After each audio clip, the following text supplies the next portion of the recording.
There are some children who are born into a life that looks perfect from the outside.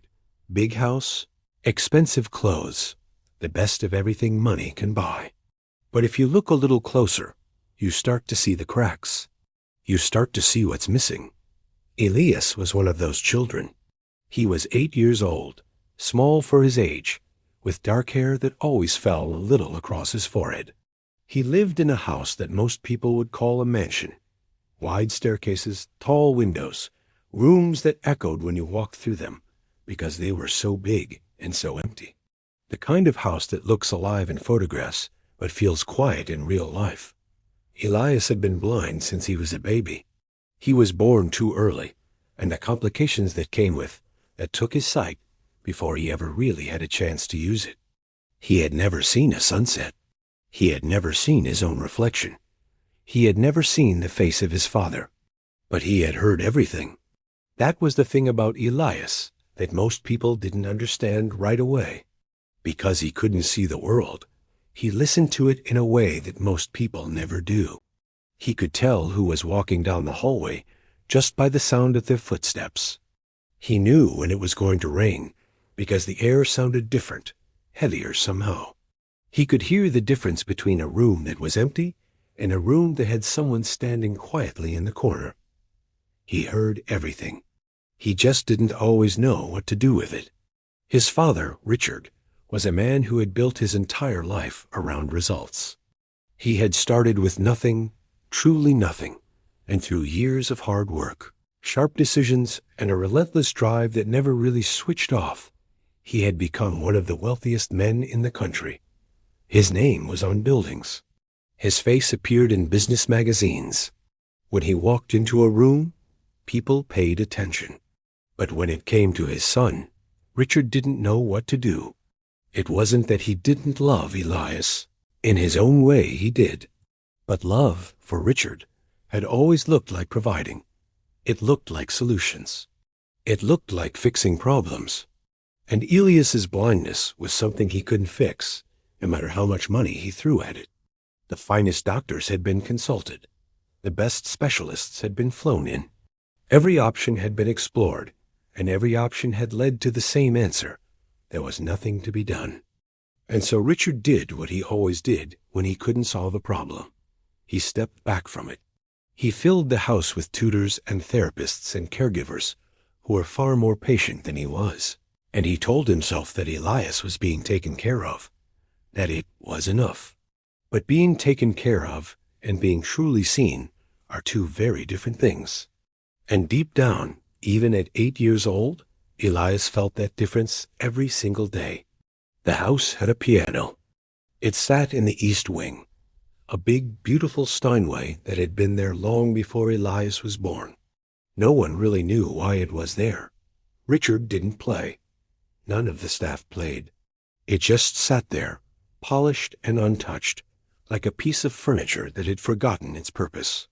One morning, Elias wandered away from his tutor during a break. He did this sometimes, just walked, trailing his fingers along the walls, navigating the house by memory and sound. He had mapped out every room in his head. He knew where the floors creaked, where the hallways turned, where the cold air came in under the doors. That morning, he found himself in the east wing. He had been there before, but he had never paid much attention to the piano. He walked past it, then stopped. He turned around. He reached out his hand and found the edge of the piano bench, then the smooth wood of the piano itself. His fingers moved along the top of it until they reached the keys. He pressed one. The sound filled the room in a way that surprised him. It wasn't just a noise. It was something that moved. It rose up and then slowly faded, like a breath. He stood very still and listened to it until it was completely gone. Then he pressed another key. He didn't know anything about music. He didn't know the names of the notes or which key was which. He just pressed them one at a time, slowly, listening to each one. Some sounded bright, some sounded low and heavy. Some made him feel something he couldn't quite name, a kind of ache, but not a bad one. More like the feeling you get when something is almost familiar, but not quite. He sat down on the bench. His tutor found him there 20 minutes later, sitting at the piano with both hands on the keys, not playing a song, just exploring, pressing one note and then another, tilting his head slightly, the way he always did when he was listening hard. "Elias," the tutor said gently, "it's time to go back." Elias nodded. He stood up slowly. But before he left, he pressed one last key, one of the low, deep ones that resonated for a long time, and he stood there until the sound completely disappeared into the silence of the room. Then he walked back to his lessons. That night, after dinner, he asked one of the staff members a question that nobody expected. "Can someone teach me to play the piano?" There was a pause. The staff member looked at him, this small blind boy standing in the corridor in his pajamas, and didn't quite know what to say. It wasn't that the request was unreasonable. It was just that nobody had ever thought about it. Nobody had ever imagined that Elias would want something like that. The request was passed along. It reached Richard's assistant. The assistant mentioned it to Richard in passing, the way you mention small things at the end of a long day. Richard said he would think about it, but the piano teacher never came. Days passed, then a week. Life in the Harrington house continued as it always did, structured, orderly, quiet. And Elias went back to his lessons and his routines and the careful, managed life that had been arranged for him, except that he kept going back to the East Wing. Every day, during his break, he would find his way to the piano and sit down. He was teaching himself in his own slow and patient way. He had no system. He had no sheet music he could read. He only had his ears and his hands, and an instinct that something in that room was worth coming back to. He didn't know yet what the piano would bring him. He didn't know that the most important friendship of his life was only a few weeks away, and that it would walk into that room without knocking, sit down beside him, and change everything. He just kept playing. Nobody really noticed when it started. That was the thing. It didn't begin with some big moment or a dramatic introduction. It began the way most real and important things begin, quietly, without any announcement. Like rain that starts so gently, you don't realize it's falling until everything around you is already a little wet. Nadia had worked in the Harrington household for 11 years. She was one of those people who did their job so well and so consistently that they almost became part of the house itself. The staff respected her. The other workers came to her when they had questions. And Richard, in his own distant and formal way, trusted her more than almost anyone else under that roof. She was reliable. She was honest. And she had never once overstepped. She had a daughter named Amara. Amara was 9 years old, 1 year older than Elias, and she spent her school holidays at the estate because Nadia had nowhere else to leave her. There was an informal agreement, never really spoken out loud, that Amara would stay out of the way.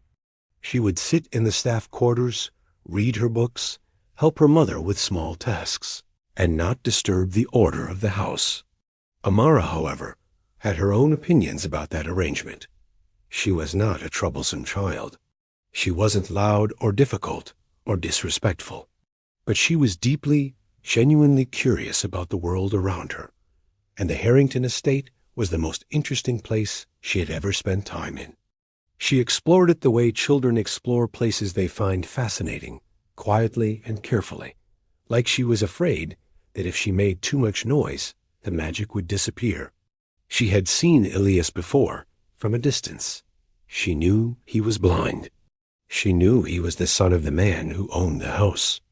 And she had been told, not unkindly, but clearly, that she should keep her distance from him.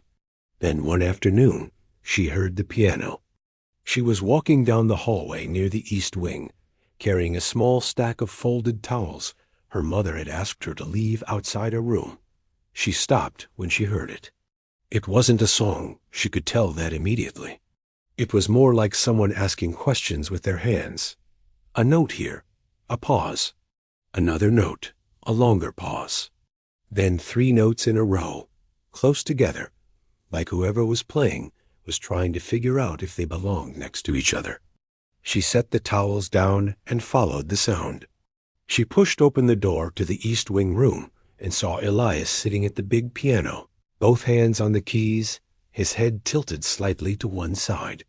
He didn't hear her come in. Or maybe he did and simply didn't react.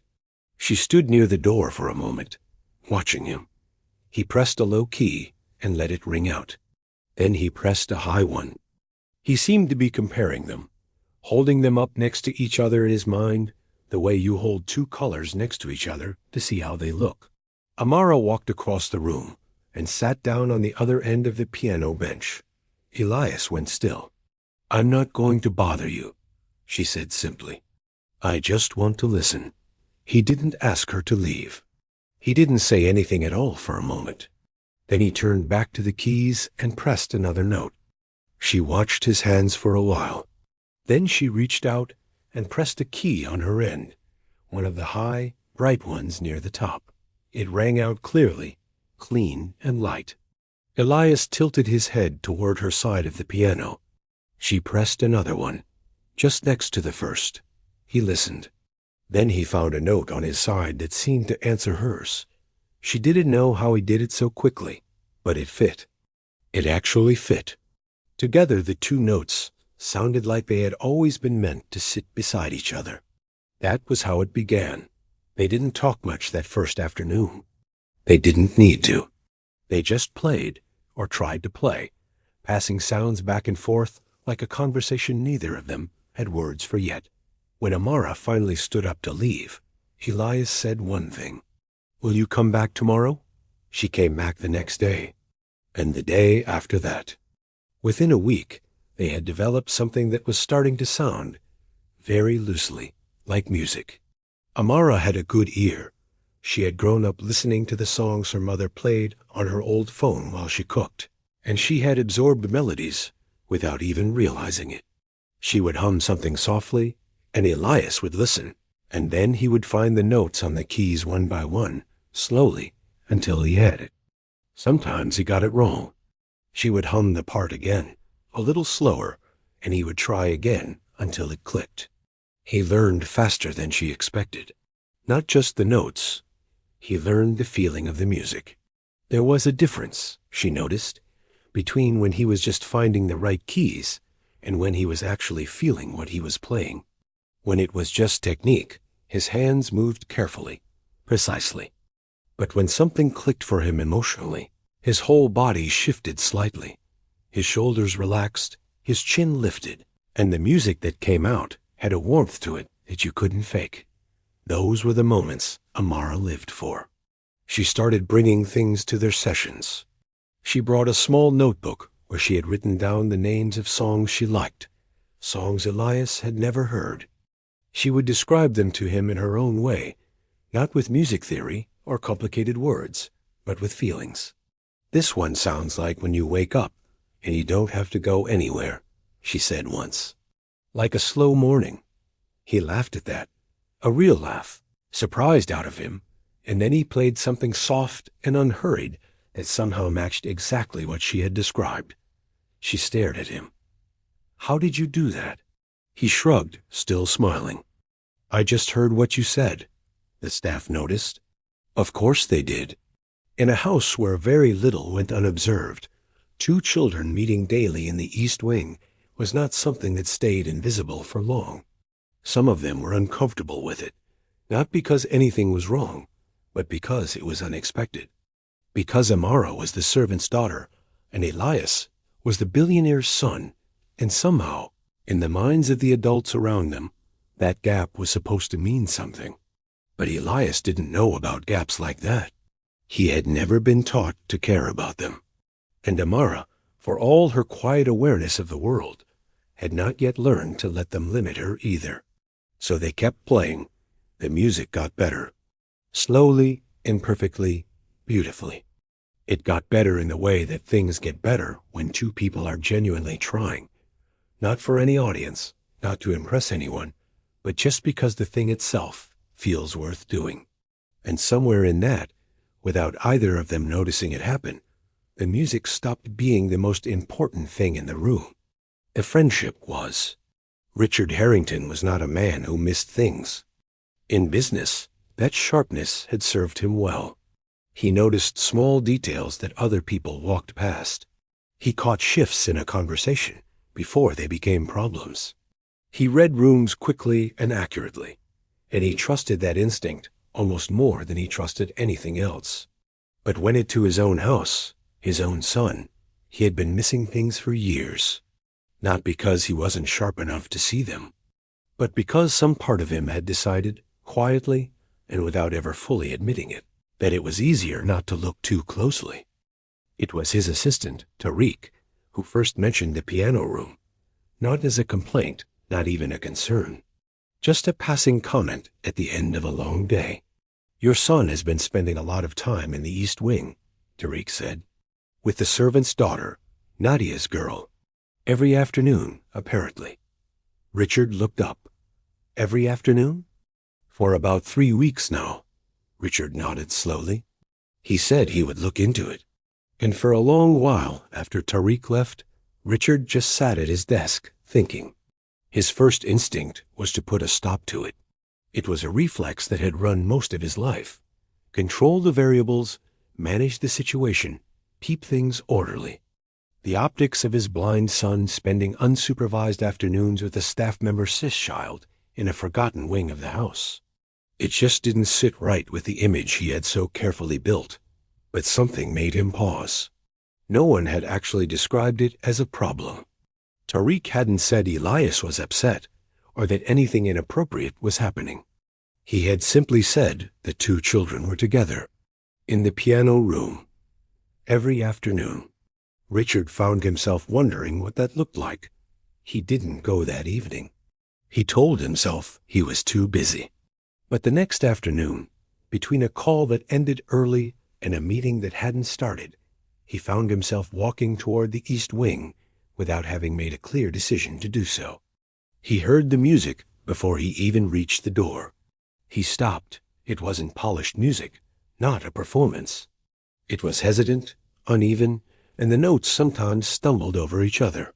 But it was also genuinely lovely. There was a warmth to it that had nothing to do with technical skill and everything to do with the feeling behind it. He moved slowly to the door and looked through the small gap where it stood slightly ajar. Elias was at the piano. His posture was relaxed, his hands moving across the keys with a confidence Richard had never seen in him. It wasn't the careful, contained confidence of a child performing for an adult. It was something freer, something real. Beside him sat Amara. She watched his hands with total attention, leaning forward, and every now and then she would hum a few notes or point to the keys and say something quietly. And Elias would nod, or laugh softly, or try again, adjusting, finding the note she meant. They were completely at ease with each other. That's what struck Richard the hardest. He had spent years watching his son navigate the world so carefully, always a little guarded, always slightly braced for the unpredictable. But right now, in this room, with this girl he had only known for 3 weeks, Elias was not braced for anything. He was just there. Fully, completely there. Richard stood at the door, unmoving. He watched Amara hum a short, simple melody, and watched Elias tilt his head, listening intently. Then Elias's hands found the keys, and he played it back, not perfectly, but close. Amara grinned and said something, and Elias laughed. Not a polite, careful laugh. A real, unguarded laugh that came from somewhere loose and easy inside him. Richard couldn't remember the last time he had heard his son laugh like that. He stood in that hallway for a long time. He wasn't a man given to strong emotion. Or rather, he was a man who had spent decades learning to move his emotions to a place where they would not interfere with his life. But standing there, watching his blind 8-year-old son play piano with a barefoot 9-year-old girl, he felt something shift in his chest. It wasn't just guilt, though guilt was part of it. It was clarity, the uncomfortable kind. The kind that arrives when you have been telling yourself a story for a long time. And suddenly the actual truth is standing right in front of you, and the story just falls apart. The story Richard had been telling himself was that Elias was being cared for, that the tutors and therapists and carefully arranged routines were what his son needed, that providing a good life was the same as being present in it. He had believed that story because it was easier than the alternative, easier than admitting he had kept a distance from his son, not because it was best for Elias, but because Richard himself didn't know how to close it. And here was Elias, not broken, not limited, not the quiet, contained version of himself Richard was used to, but alive, joyful even, opened up by a friendship that had cost nothing and been arranged by no one. It had simply happened because two children found each other in a room and decided the distance between them didn't matter. A 9-year-old girl had done in 3 weeks what Richard had failed to do in 8 years. He didn't open the door.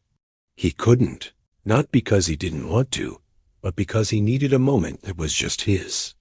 A moment to stand with what he was feeling without having to manage it or turn it into an action item. The music continued from inside the room, unhurried, unaware of him.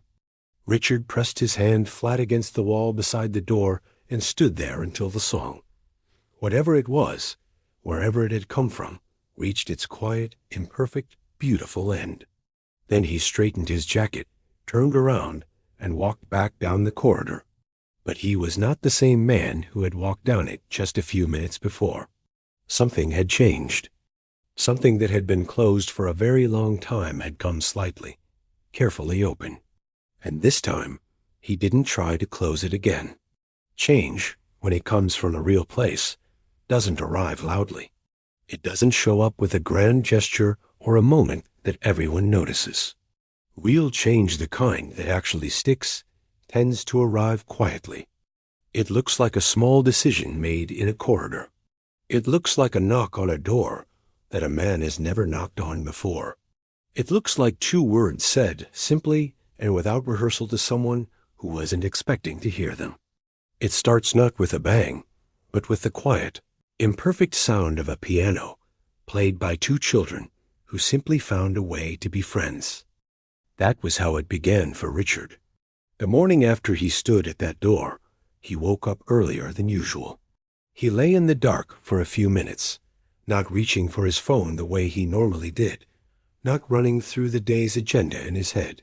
He just lay there, thinking, feeling the weight of what he had seen the evening before and letting himself feel it, instead of filing it away somewhere manageable.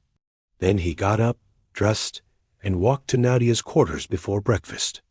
He knocked. Nadia opened the door, and the look on her face told him immediately that she was not expecting this.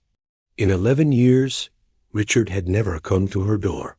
If he needed to speak with her, it happened through Tariq, or in the kitchen, or in a brief exchange in the hallway. He was not the kind of employer who knocked.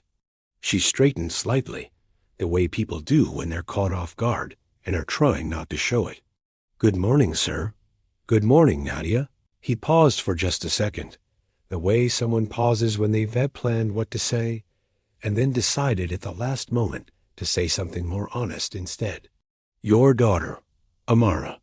She has been spending time with Elias in the piano room." Nadia's expression shifted. Not panic exactly, but something close to it. The careful look of a woman calculating quickly whether she is about to be told her child has done something wrong. "I know," she said. "I apologize if it has caused any." "It hasn't," Richard said. He said it firmly, but not unkindly. "I came to ask if she would be willing to continue." Nadia looked at him. "Not as a favor," he added, "not as an errand. As a friend to my son. If she is happy to, and if you are comfortable with it, I would like for it to carry on." He paused again. "It has been good for him. More than I expected." That last sentence cost him something. Nadia could hear it. She nodded once and told him that Amara would be very happy to continue. Richard thanked her, genuinely, not formally, and walked back down the corridor to start his day. It was a small moment, but small moments, when they come from the right place, have a way of opening doors that have been shut for a long time. Things began to shift in the house after that, slowly but noticeably. Richard started asking Tariq for updates on Elias, not medical updates or progress reports from the tutors, but simple things. How is he today? What did he do this morning? He started eating breakfast at the same time as Elias, instead of taking his coffee alone in his office. He didn't push for conversation. He didn't try too hard. He just showed up at the table and was present, and little by little, Elias began to talk to him. Small things at first, then longer observations, then stories about the piano room that made Richard listen carefully and say less than he usually would. He enrolled Elias in a school for children with visual impairments that had a strong music program. He consulted with a renowned pianist who had been blind since childhood and arranged for him to come to the estate twice a week to work with Elias properly. The man was patient and serious about his craft, and he recognized immediately that Elias had something genuine, not just ability but feeling, the kind of musical instinct that couldn't be taught because it was already there. But when the formal lessons began, something unexpected happened. Elias played differently with his new teacher, more correctly, more technically, but also, and even the teacher noticed this after a few sessions, more carefully, more guarded. The looseness that had been there before was still present, but it had pulled back slightly, the way a flame pulls back when a window opens and the wind comes in. One afternoon the teacher sat quietly beside Elias after their session and asked him something directly. "Who taught you to play with feeling before I came?" Elias didn't hesitate. "Amara," he said. The teacher nodded. He told Richard later that week that whatever the girl was doing, she should keep doing it. "Technique I can teach," he said simply. "What she gives him, that I cannot." So the weekend sessions continued. Nothing about them changed. Amara still arrived at the piano room in the late morning, still sat at the high end of the keys, still hummed melodies she had carried in her head since childhood.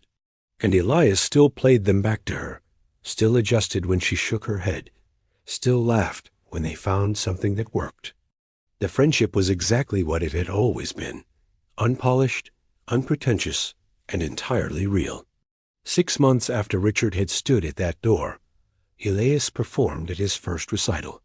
It was a small event held at his school, a modest hall with rows of chairs and parents sitting with their hands in their laps and the particular quiet that falls over a room when a child is about to do something brave.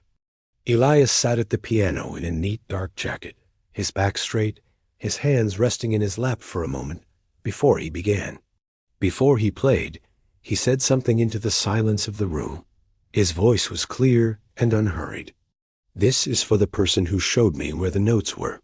Then he played. It was not a complicated piece. It was not the kind of performance that leaves a concert hall breathless. But it was deeply, unmistakably felt, every note placed with care, every pause holding its own weight. The people in that room who knew music could hear the hours of work behind it. The people who didn't know music could simply feel that something honest was happening in front of them. In the front row, Amara sat in a dress that Nadia had carefully ironed the night before. She was completely still while he played, not the stillness of someone holding themselves back, but the stillness of someone fully inside a moment. When the last note faded and the room began to applaud, she did not clap loudly or jump up or make a big show of anything. She just smiled, the slow, quiet smile of someone who already knew this was going to happen and had simply been waiting for the rest of the world to catch up. 3 rows behind her, Richard sat with his hands pressed flat against his knees. He did not move while Elias played. He did not check his phone. He did not let his mind wander to the meetings waiting for him the following morning. He just listened, truly listened, in a way that did not come naturally to him, but that he was learning slowly to do. When the music ended and the applause filled the small hall, Richard did not clap right away. He sat for 1 extra second in the silence just before the noise began, holding on to something he couldn't name, but didn't want to let go of. Then he brought his hands together and clapped harder than he had clapped for anything in years. Months later, a journalist interviewing Richard about a major business deal asked him, almost as an afterthought, what the most valuable thing he had ever invested in was. Richard considered the question. Around them, the noise of the world carried on as it always does, busy, impatient, always moving. He was quiet for long enough that the journalist looked up from his notes. Then Richard said, simply and without any drama, learning to listen. The journalist wrote it down, assuming it was a business philosophy. It wasn't.